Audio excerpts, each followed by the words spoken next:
Samsung and LG make the most innovative refrigerators you could buy. Go to your local store. Nothing else comes close. So if you want a refrigerator that looks good and is highly functional, you have to start with these two. But that's where your problem begins. The big Achilles heel on both the services you probably already know. In this video, you'll learn the cool stuff first and what you really need to know about service, class actions, and compressor issues. Because cool features are cool until the refrigerator doesn't work. Let's start with LG. LG is the fastest growing appliance brand in this country.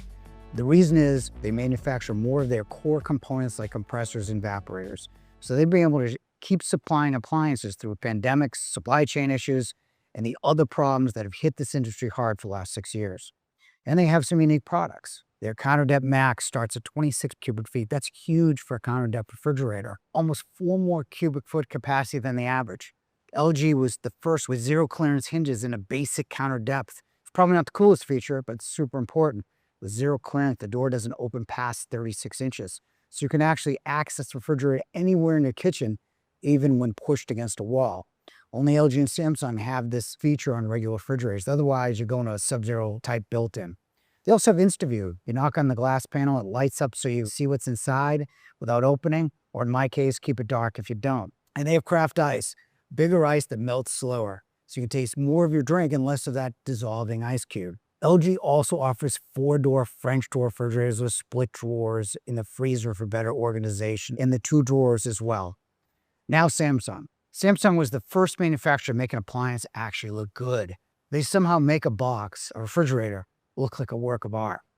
You have their bespoke line, which lets you add real color to your refrigerator, dozens of panel options and finishes. You also have the family hub.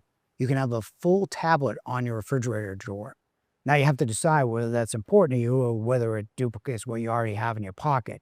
But they do have a nice array of 3-door and 4-door refrigerators. And they have Flex Zone, which you can set the bottom compartment to be refrigerator or freezer, depending on what you actually need. Now the part you need to pay attention to. Okay, as we said, cool features are cool until the refrigerator doesn't work. Here's what you really need to know. It's interesting how brands can be so widely purchased and almost universally hated on forums like Reddit. Here's the reality. Both companies sell millions of refrigerators. With even a small failure rate, that's still going to be tens of thousands of problems. That doesn't mean the problems aren't real. They are. LG has settled 2 class action lawsuits on their compressors. The compressors are supposed to revolutionize cooling, and for the units that were made between 2014 and 2017, they had real problems.